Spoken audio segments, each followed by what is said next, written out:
face the difficulties of today and tomorrow, I still have a dream. It is a dream deeply rooted in the American dream. This nation will rise up and live out the true meaning of its creed. We hold these truths to be self-evident. Hello and welcome to episode 7 of the Policy Dialogue series with alumni, staff, faculty, and students from the University of Maryland. The views expressed do not represent official positions of the school or alumni network. Our goal is to discuss specific policy solutions that can address and solve the current local, national, and international challenges we face. We are recording this on November 5th, 2020, and my name is Papp. I graduated with the class of 2011 to focus on international security and economic policy. And I'm the executive producer of Empathy Media Lab, which focuses on labor, political economy, arts, and culture. Joining me tonight are fellow alumni, Hugo Cantu, Raymond Nevo, Richard Elliott, and Seanniece Bamiro. How is everyone feeling about the election? Good. Good. I like the emphatic response. Let me start off. Seanniece, can you introduce yourself? Yes, absolutely. So I'm Seanniece Bamiro. I am an alumni at both UMBC and University of Maryland. At University of Maryland, I am on the board and the vice president of the board, and I also do community organizing in Prince George's County around police accountability. In addition to that, I do policy advocacy and Hill liaising for my 9 to 5. Very cool. And Richard, we're very excited to have you join us from outside the College Park system. Please introduce yourself.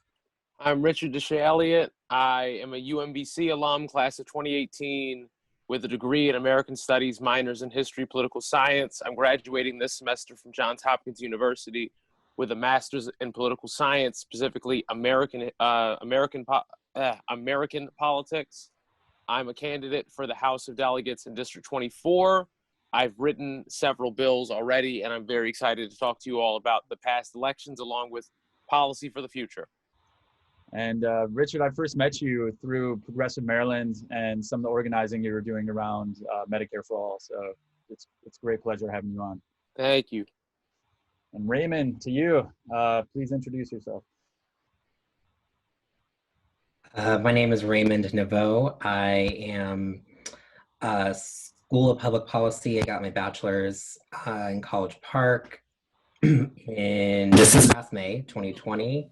I am also a board member on the SPP Alumni Board, and I currently work for the National Housing Trust based in Washington, D.C. I work in housing and energy policy, as well as racial equity in terms of housing and energy policy. Thank you. And last but not least, Hugo. Hey everyone, my name is Hugo Cantu. I use he, him, his pronouns. So just like Raymond, I was elected to the SPP Alumni Board as I am an undergrad, or I just finished my undergraduate degree this past May. Currently, I'm a policy analyst for Councilmember Monique Anderson Walker of District 8 in Prince George's County. So I'm there in the county council, looking over legislation, analyzing legislation, giving recommendations on what we should do going forward. And that's it. From Silver Spring, Maryland. Spent some time living in Savannah, Georgia, and eventually we made our way back up to Maryland. So great. Well, tonight's conversation is going to be focusing on the election. We're still waiting for the winner to be determined, but I want to kick it to Richard first. And Richard, what are your thoughts? What are you tracking? Where are we at right now from your point of view? Okay. Let me start by shameless plug. I run a primary election tracker called PrimaryCast. The link is primarycast.us, and that's about Democratic primaries. But for the situation in the general, right now, Joe Biden is pulling ahead in Arizona, in Pennsylvania. I think that he's held his ground well in Michigan and Wisconsin. And we're waiting for the last ballots to come in as well in Georgia, where I think Joe is also doing well. I think that it's fair to say at this point Joe Biden has won the election based on that in Atlanta, in Metro Philadelphia, in Metro Detroit. The mail-in ballots are coming back in huge numbers, specifically for Joe. Trump told his people to vote in person. They did. So the vote by mail numbers lean strongly in favor of Joe and the Democrats. Right now, the Democrats have lost several seats in the House of Representatives. Few people who had won in 2018, for instance, Donna Shalala in the Miami district, Debbie Murcassel-Powell in another suburban Florida district. She also lost. So Democrats right now appear to have lost five to eight seats in the House of Representatives and are not going to be taking back the Senate tonight. It appears that there's going to be two runoff elections in Georgia in this, I think in November, it might be December. And those races are going to be 50, 60, 70 million dollars on both sides of the aisle to determine who's going to be in charge of the Senate for the year 2021 after Biden has been inaugurated. That's an awesome summary. Seanniece, what are you looking at, both locally and nationally as well?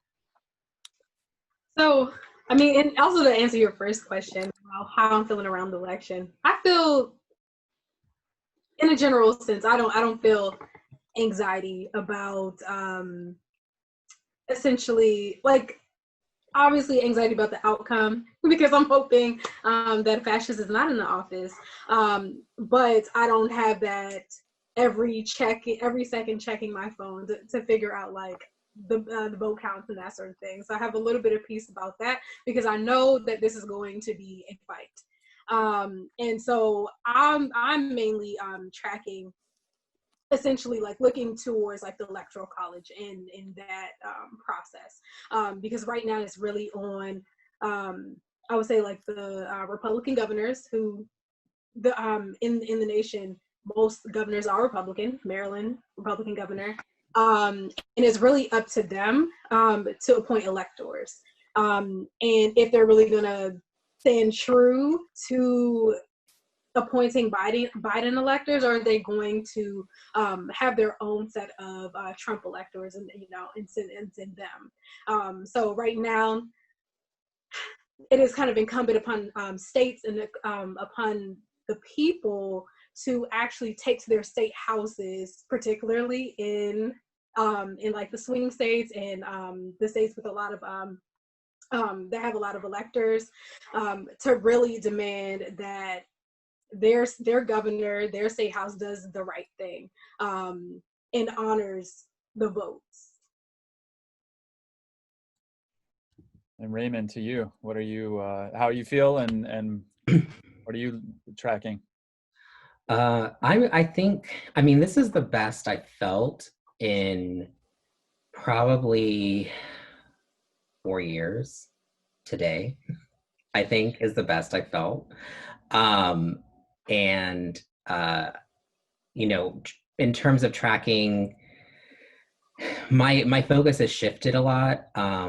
Today, seeing the numbers in Georgia and really looking at the reality of a runoff for 2 Senate seats in Georgia, that is where my mind is going now for the future. I think Biden is going to win. I think it's going to be an ugly fight. I think in the end, though, he will prevail. And I think this runoff election is really the Democrats' second chance at flipping the Senate, and we really can't take that for granted. And so I have full intentions on dedicating as much time and money as I can to those runoff elections. I'm looking possibly at going down there. Election is January 5th. Thinking about being there the week leading up to election. I just feel like that Biden being in the White House is great, but we really need the Senate if it's really going to matter that much. And so, that's really what's been on my mind today. Well, it's good that you're feeling good. I think having optimism and hope after being whipped for the last 4 years by this menace as a tenant in the White House, there is a hopeful optimism in the air. And Hugo, how are you feeling, and what are you tracking right now? I am feeling better than I was feeling the day of Tuesday. I knew that we weren't going to know Tuesday night. I didn't know how far away we were going to be. I was expecting us. I was expecting the Electoral College to be a little bit slower. I wasn't expecting as many states to be projected as quickly as they were, because we knew just how many mail-in ballots were coming in. What I didn't expect, which has kind of damaged the mood a little bit, was just how many votes Trump got in the popular. I did not expect that. That is something that I don't think most people expected, which is a little disheartening. So along with the pros of, Biden is most likely going to be the next president, it's also, okay, you're looking at almost 70 million Americans that said, we're okay with what's in the White House, or at the very least, we don't care. And that's definitely disheartening, and that goes to show, I guess I would pose it a little bit of a loss to the Democrats. I mean, something happened. They lost the base that seemed to be flipping, which, I mean, we are seeing a flip in Arizona possibly, but I don't understand how so many people voted red with the last 4 years that we've seen, and really the last 10 months that we've seen. I'm excited to go forward. I'm excited to get past this. I'm worried about the cognitive dissonance that we've seen throughout the last couple of years, and definitely going forward want to dedicate as much time as I can to the midterms coming up. So in 2 years, because whatever happens this year with the runoffs in Georgia, I mean, that's all well and good. It's the next 2 years that we have to have for Democrats. The Democrats have to have the Senate. I mean, we can't go through what we were going through with Obama for a few of his years, where they just didn't have it. They didn't have it on their side. And that's what you're looking at. Also tracking the legislation that Trump's been dropping, all of the suits and stuff. They're probably all gonna, fall off the desk of a judge. Like, they're probably not really gonna be looked at too hard, but he's setting a precedent, which is scary. So. Yeah, I mean, I still think we're in tremendous danger right now. I mean, with Trump in the White House, with Barr still as Attorney General, with 3 Supreme Court judges that were with the Bush team in Florida, with Kavanaugh and Roberts and Barrett, who helped suppress the vote and prevent a couple 100,000 Florida votes from voting for Gore. I think we're still in a very dangerous place. And I think I even heard federal troops potentially being sent into some of these polling places.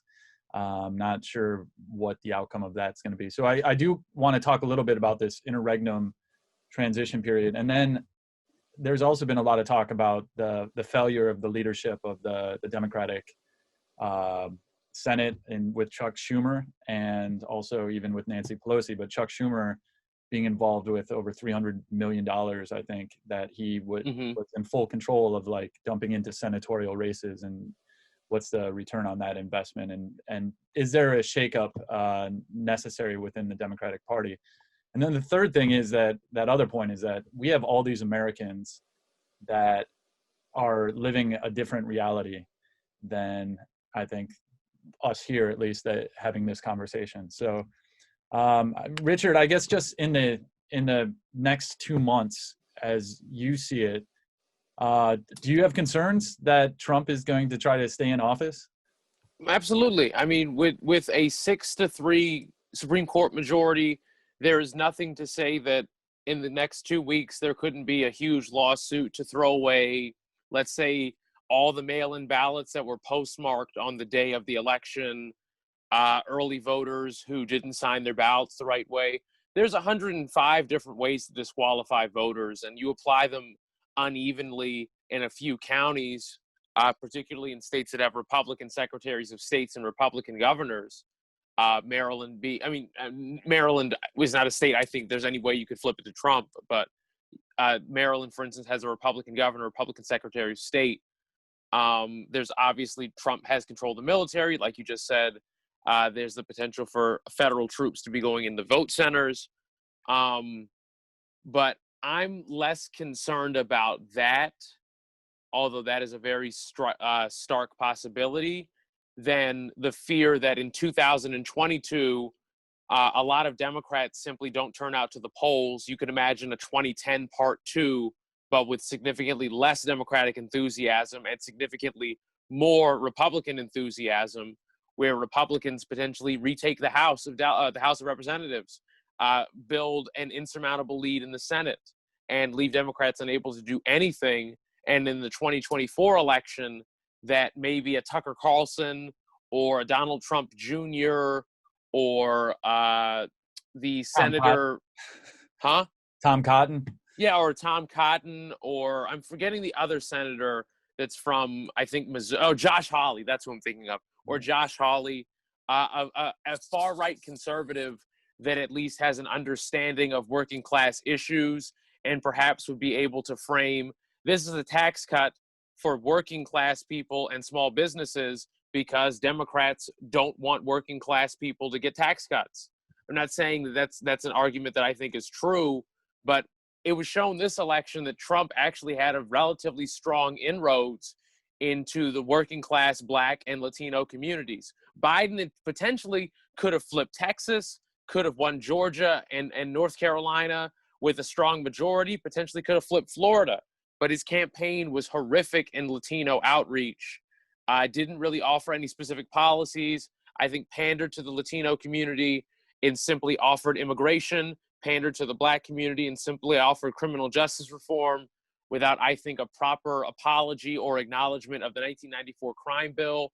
And as was seen in the election results, basically every minority group's vote share for Trump increased.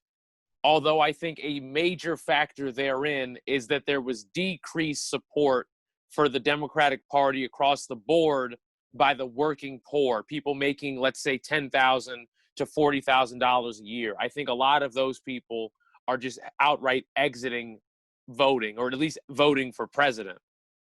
And it does not bode well for the Democratic Party's future if they cannot win Latino voters at a strong clip, or even win Black voters at a particularly strong clip. Well, I want to open it up to anyone who wants to jump in and comment on what Richard is saying. I'm always puzzled at how bad the Democratic leadership is in selling policies. It seems, and I am aware that they also represent Wall Street, and Wall Street has tentacles in both parties, and that's part of the reason why they're constantly pulling their punches. But it seems like low-hanging fruit. But just tossing it out there, yeah. What are some thoughts on that? On the fact that Trump actually gained with certain minority groups? I think it was a good point. I think it's a perfect point. I think regarding the Latino and African-American community, you do see almost a sense of the Democrats saying, well, they're going to come to us anyway, right? Let's go out there and make sure they register to vote, because once they're registered to vote, you know they're going to come to us. And I don't think it's particularly Trump or Trump's campaign or the GOP saying, look at all these things we're going to do for you, because, I mean, let's face it, the GOP doesn't want someone that looks like me by their rhetoric. But with the Democrats saying, hey, we are just going to get you to vote, and we're going to throw these two big words at you, you know, immigration and the phrase criminal justice reform. I mean, I don't know how else you could have seen that going.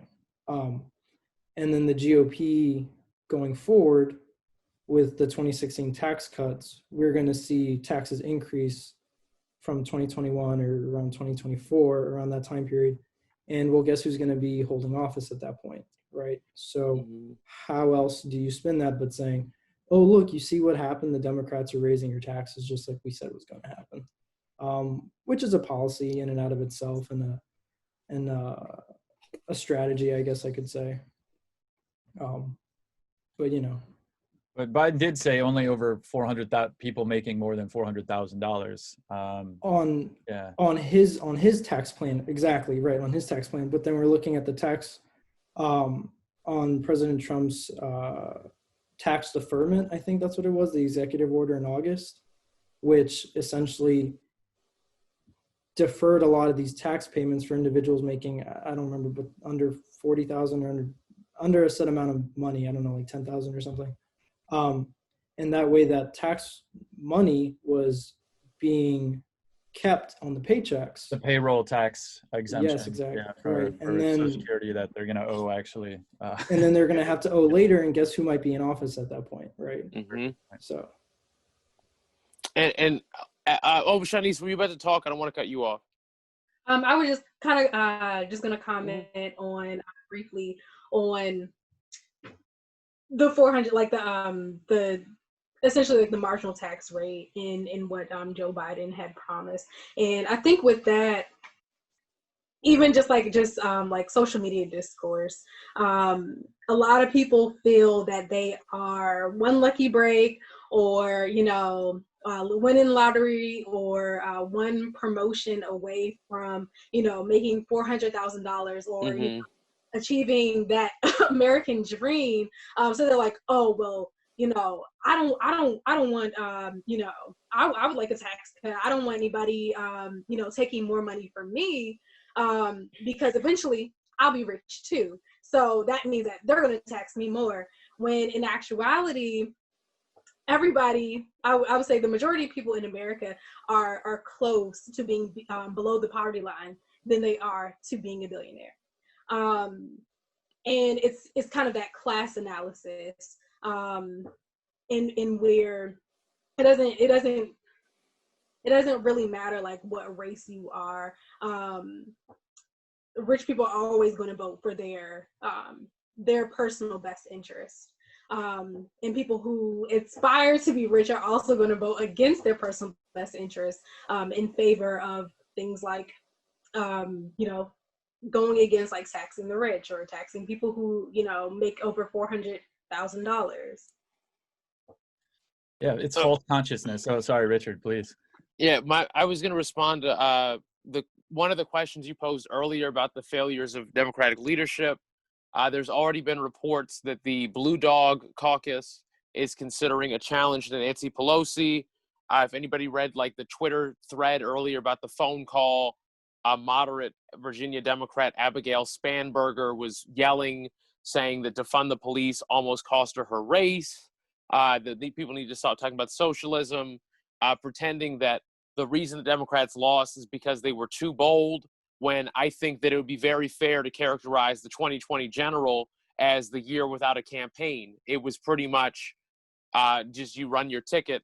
There was no real plan. Him. Yeah. From Joe, or really a compelling narrative for down ballot Democrats. If, for instance, there'd been in 1994, Republicans ran with Newt Gingrich's Contract with America. Democrats easily could have put together some bullshit marketing shtick of, here's our contract for you all, COVID recovery, health care for everybody, and we're going to raise wages and give another stimulus. That's not even very ambitious, but you understand that there would be a cohesive reason for people to vote the Democratic ticket rather than just supporting Joe or just supporting the congressional candidate. And that might have helped out, for instance, Akara Eastman, who narrowly lost in Nebraska's 2nd district, even though Biden won it. But if the Blue Dog Democrats are considering primarying Pelosi out of the speaker's race, with Hakeem Jeffries was the noted person. He's a Steny Hoyer understudy, one could say, and that could be Hakeem Jeffries is able to beat Nancy Pelosi with a combination of the Black Caucus, the Progressive Caucus, and the Blue Dog Democrats. If he's able to do that, that could result in different strategic methods. I think that Chuck Schumer should be quite in danger. He wasted $315 million on 8 races that were all lost. Amy McGrath being the most embarrassing of them, did not break 40%. And he pushed her over Booker as well, I believe. Yeah, pushed her over Booker for her to not contest. and to destroy Black political infrastructure in Kentucky. And what's the result of these races when, at this scale, they might as well have sent every American a mask? So I think that for Nancy Pelosi, Chuck Schumer, Sherry Bustos, who is the chair of the D-Trip, I do not believe she will be running for re-election to that position. Maryland Senator Chris Van Hollen from Montgomery County, he's currently the chair of the Democratic Senate congressional campaign. And I would imagine that also he is not going to be back in that position. And to give my rating on this election for the Democratic Party, running against a neo-Nazi who is awful on all economic policy, has mishandled a pandemic and a recession, caused the deaths of over 200,000 people within the country, and all of this has happened during election cycle, and they won by a nail-biter in the Electoral College, says that the Democratic Party, to a lot of American voters, does not stand for anything beyond, we're not Donald Trump. And that is not a sufficient message. And if there's not significant restructuring and significant advancement within the party, they're going to lose the White House in 2024, probably not by a close margin either. Raymond, you got something optimistic to say, man? I mean, I do feel like there was one clear Democrat who won this election cycle, who wasn't running for office, but her name is Stacey Abrams. And and I think, you know, if people are really wanting to look at how races are won, and how you challenge an entire infrastructure, I think that they will pay very close attention to what happened in Georgia. Even if in the very end, Biden doesn't pull it, the fact that it's 3 days later and, you know, Georgia's still not in the Trump category says so much. And that's been the trajectory, you know, since 2016. You know, I have my relationship with the Democratic Party is a roller coaster.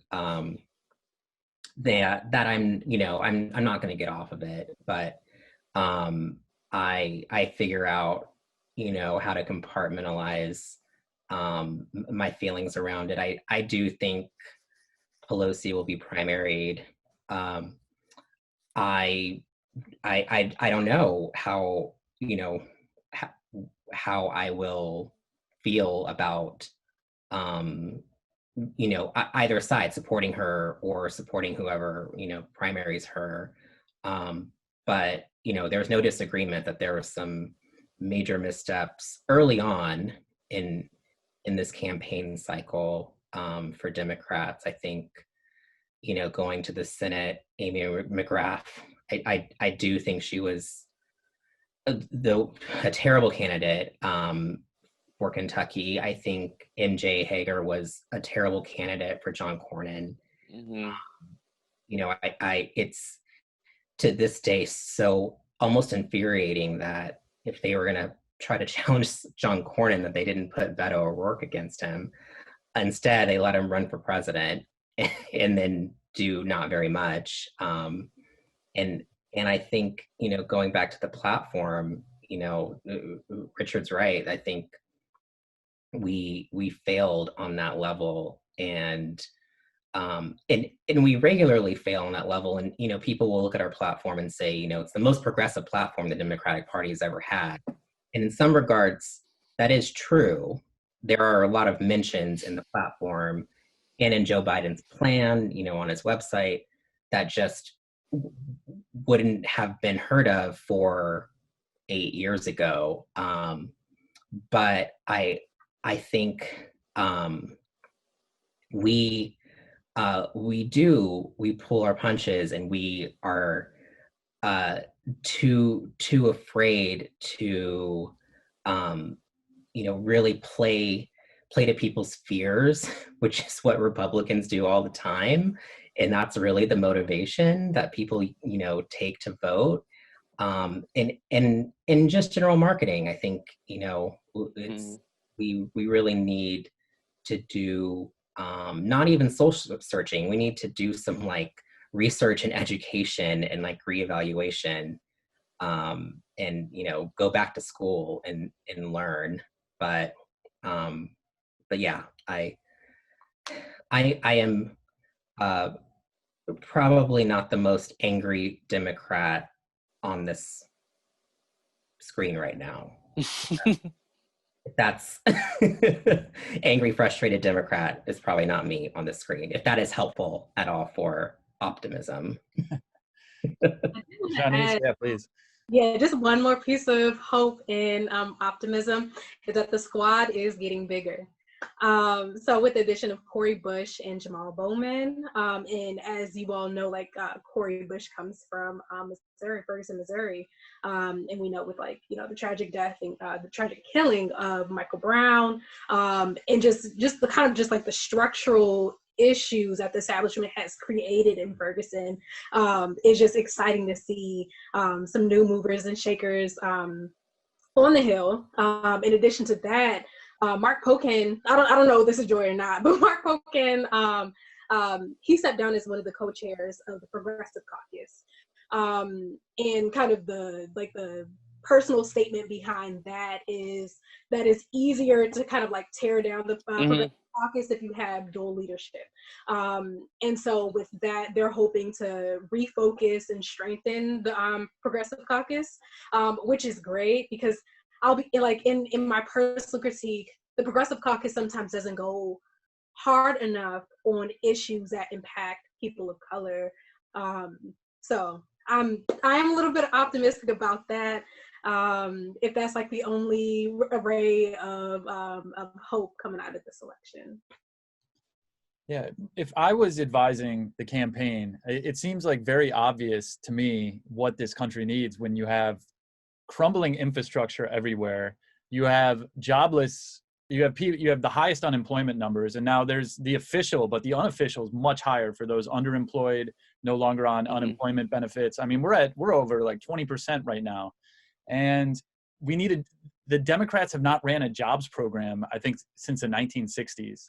And like the best jobs program in the history of the world was the Civilian Conservation Corps, the Works Progress Administration, the Public Works Administration that was able to build all this infrastructure, and then the Reconstruction Finance Corporation, which used funding through Federal Reserve and Treasury mechanisms to be able to allocate to the states to then build these large infrastructure programs. And it seems like right away you could generate 30 million jobs, union wage, and rebuild the infrastructure. And then you'll start bringing people in that maybe were on the outside before. And it'd be harder to divide people up with the mass traction economic issues. Making sure everyone has healthcare, making sure everyone has housing, making sure that Social Security is preserved, because obviously Trump is trying to cut that as well. It's like, as a politician, you're supposed to deliver the goods. And why are you up there as a politician and you're not trying to deliver the goods? At least Trump says it, and he ran to, the left of Clinton on a lot of economic issues, which is absolutely insane, even though and there is such a false consciousness, obviously, with these people, blue collar, people losing their place in society. And so they gravitate to this demagogue who scapegoats the most marginalized people in the country. But then he was the most anti-union person. He screwed over like every single type of worker. He's never worked out an actual day in his life. And yet the false consciousness, somehow these people think that Trump, actually cares about them. So. Well, Evan, if you want, I think maybe one of the more interesting breakdowns that I hadn't provided yet was that progressivism did not lose at the ballot.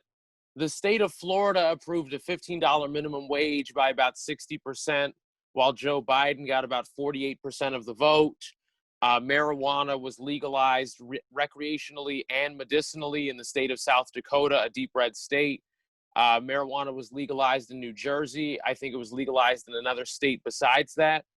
And then at the same time, the quote-unquote liberal state of California did not enact statewide rent control and it did not extend protections for gig workers. So this goes to show that the Democratic Party is not seen as the vehicle to these policies. Otherwise, the votes would correspond much stronger. This does. I think I posted about this earlier on my page from the Gravel Institute, that a party that was solely dedicated to universal health care, union jobs, and fighting the pandemic, they'd win most of the states in the country.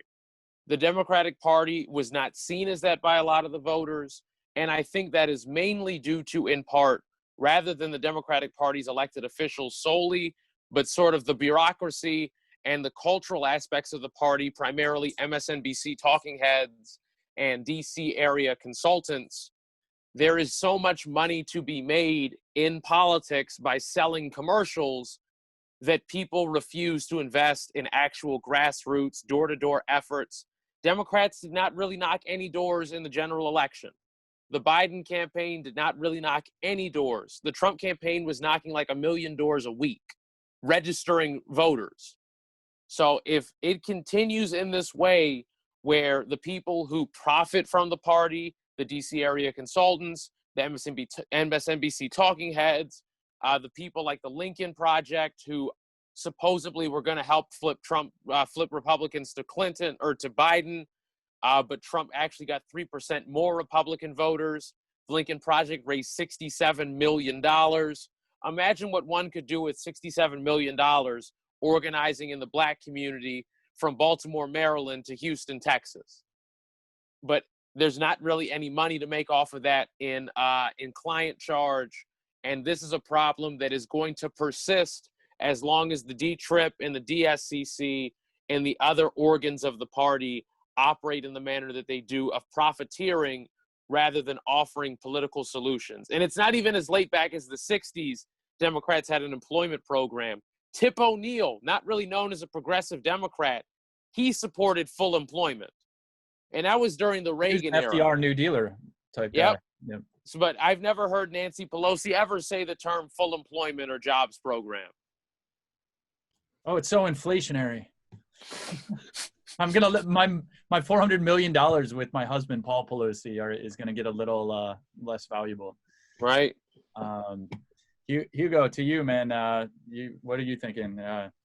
Yeah, I mean, to quote, was it Aaron Sorkin's show? What was it? It was like, if liberals are so smart, why do they lose so GD much, right? I mean, we're seeing that all the time, right? We think that the far left have really good ideas, and they do have great ideas, Medicare for all, Green New Deals, all of these things, but they're just not doing what they can be doing, as Richard's saying. I mean, not going into these communities, not talking to Latinos as if they're just votes that are coming to them already. Not kind of going out there and saying the things that they need to be saying, instead of just saying, again, what Richard's saying, oh, well, we're not him, right? We're not Trump. We're not them, so come to us, vote for us, we're better. But I mean, I don't understand the conservatism from the Democrats, because they can really be changing things at different levels than they are doing, right? I mean, and again, the squad's getting bigger. I mean, we have our first open transgender representative in the country. I think someone's also non-binary. I mean, these are big changes in a country that has been, for the most part, not open to things like this. And then the liberals on the left are saying, okay, again, we're not red, right? So come to us anyway. But there's problems that they're not addressing. I mean, even in Maryland, even in the state of Maryland, we had issues with Governor Larry Hogan and what he did with money not being allocated to Baltimore and Baltimore City, right? So we're having even problems here, and just across the board, it just seems to be something that the liberals tend to be powerless on some of these things. The Democrats seem to be powerless. I mean, even with a majority House and a majority Senate in Maryland State Legislature, they didn't call a special session for. Yep. I mean, Richard knows. I mean, they didn't call for a special session. It's been 4 months now. It's been over 4 months. Some days, yeah. And just from my small time in the House and some of the people that I know in the House, it's absolutely baffling the amount of influence, right, that leadership has in terms of calling special session, but not wanting to actually do it, but say, hey, we're here for you, which Governor Hogan did a very, very good job with the COVID response. Personally, I think he did as good of a job as he could have, given the fact that he didn't want to try any harder, right? He was like, this is kind of how far I'm going to go, and, you know, almost everyone else is just going to have to deal with this incrementally. But I mean, the Democrats had the power in the State House, and they had the power in the Senate, but they didn't want to come back. So I don't know how much longer people are going to say, yeah, we're super, super, you know, try hard, die hard with the Dems, if their only thing is, okay, well, we're not them. I mean, really. So looking ahead in the coming days and weeks, where do you see opportunities to engage? I think in this interregnum period, as we want to make sure that all the votes are counted, number one, and that the will of the electorate is actually reflected on who's going to be sworn in on January 20th. So I guess, what are you following? What types of groups are you looking at and working with? And then the final question after that, I'm going to want to just discuss a little bit about how we can help influence public policy going into 2021. So is anybody working with groups right now to make sure the votes are counted, or following specific groups? Yeah, please. So I'll just say one of the groups, the Poor People's Campaign, they have already put in place, I think yesterday was their rally in Annapolis specifically, to demand Governor Hogan count the votes. And so Poor People's Campaign, like, they're national, and they have, like, you know, state chapters. But I think they're they're a huge power player down on the Hill. And I think they'll be pretty integral in mobilizing people to press their governors to count the votes, and to do right by the American people. Anyone else? I know there's a ton of groups right now tracking things. Are there any organizations that folks are following? I'll be honest, there, in terms of like vote count, I have not been, and I guess that's largely just due to like my own work and really being super engaged with the people that are still suffering because of COVID and still fighting to keep people in their homes and keeping their electricity on, in both Maryland and in Pennsylvania for the coalitions that I lead.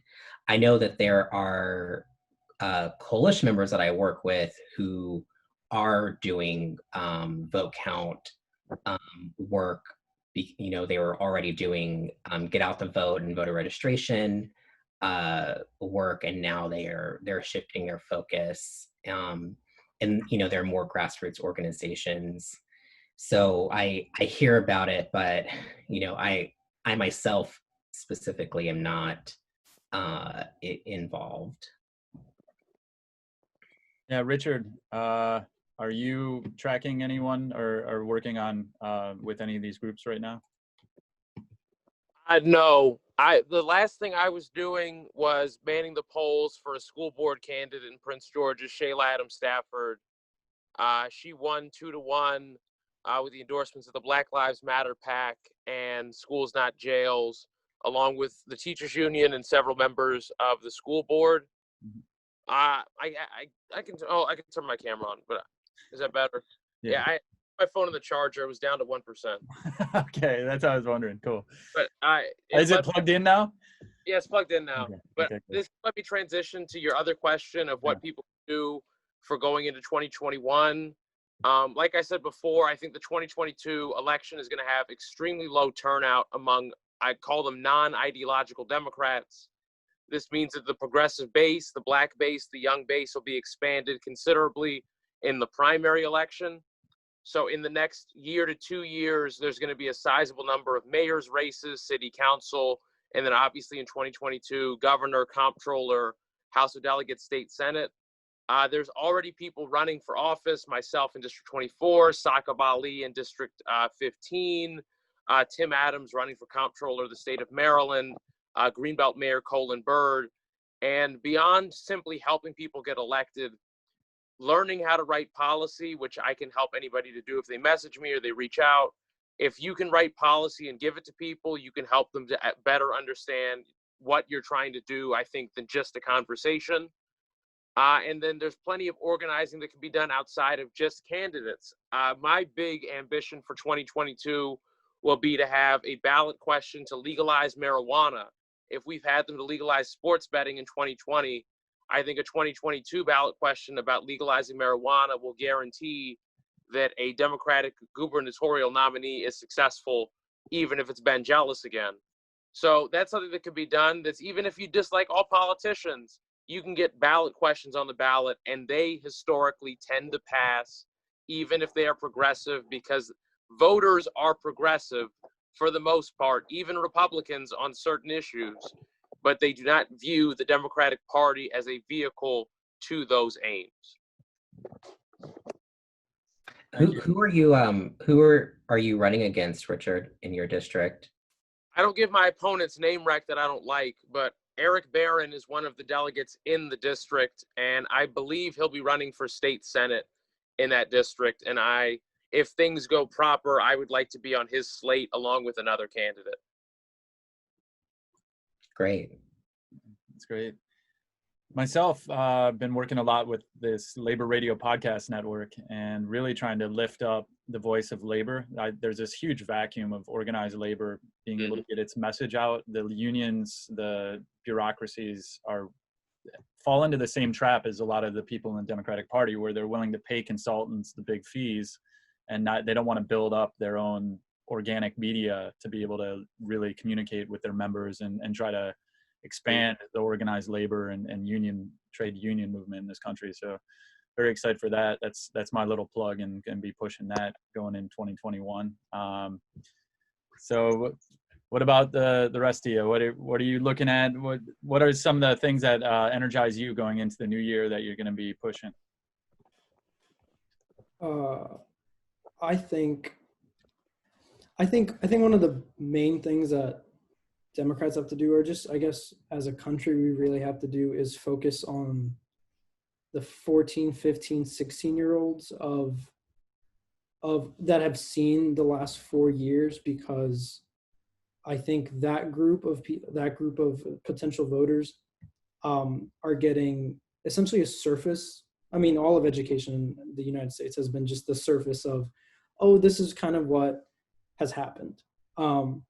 And there's got to be a decolonization of the education system that we do have in this country. And that's from top to bottom, all the way through across the board. And having the young voters and young individuals, because now they're no longer just,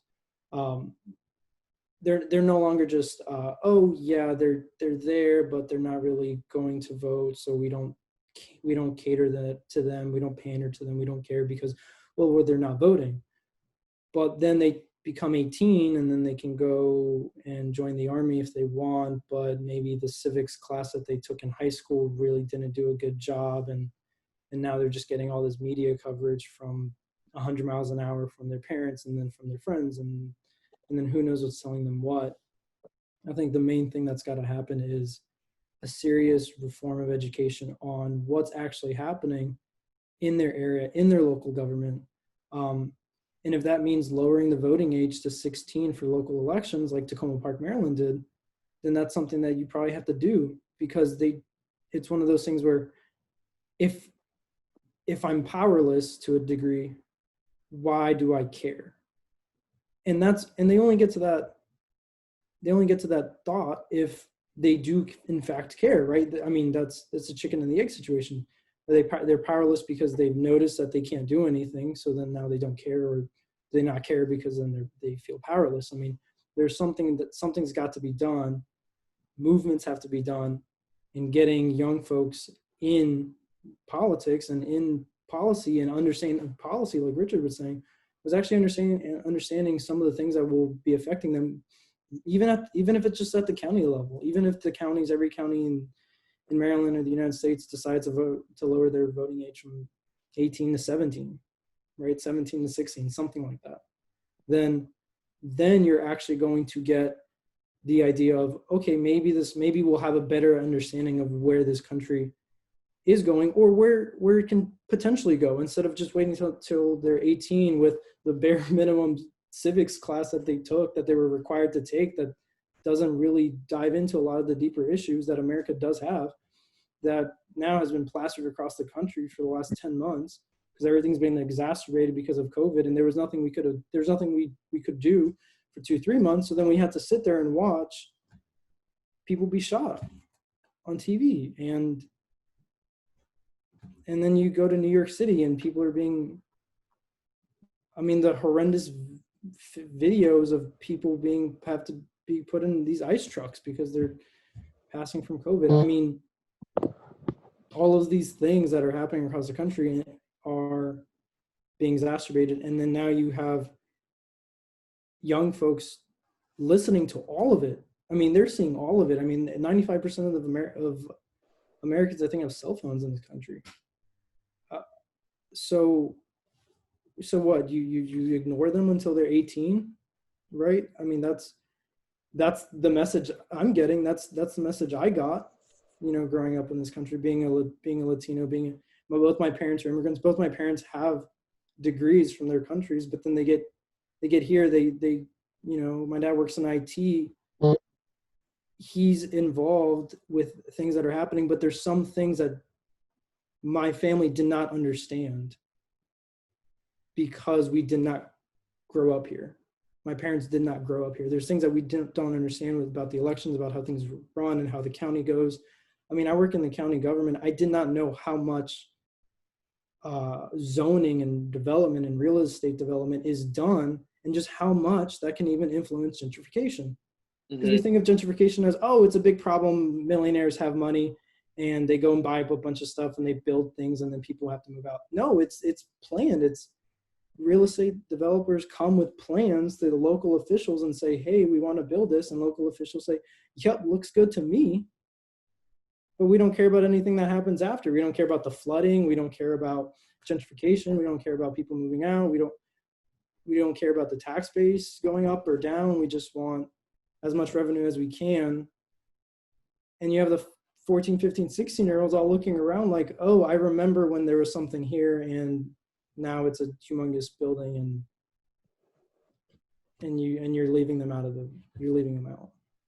It is all about the youth. I mean, everything that we're doing is future oriented. And Raymond, I know you focus a lot on housing policy. I'm sure that's going to be something you'll be looking at into 2021. What else are you tracking and kind of pushing?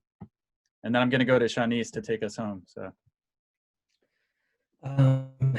Yeah, I mean, so, looking at housing development, although my work itself is focused on like retrofitting already existing housing and taking care of people who are in housing and keeping it affordable and keeping it healthy, and and also providing opportunity for those people. So, it's not enough just to give someone a place to live. Like, you have to give them infrastructure, public transit, ensuring that there's a grocery store, like not a Whole Foods, but like a grocery store.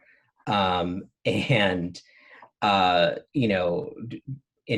tying in education and looking at providing, internet is part of the infrastructure, and as a utility, all of these things. So I'll be looking at that through work,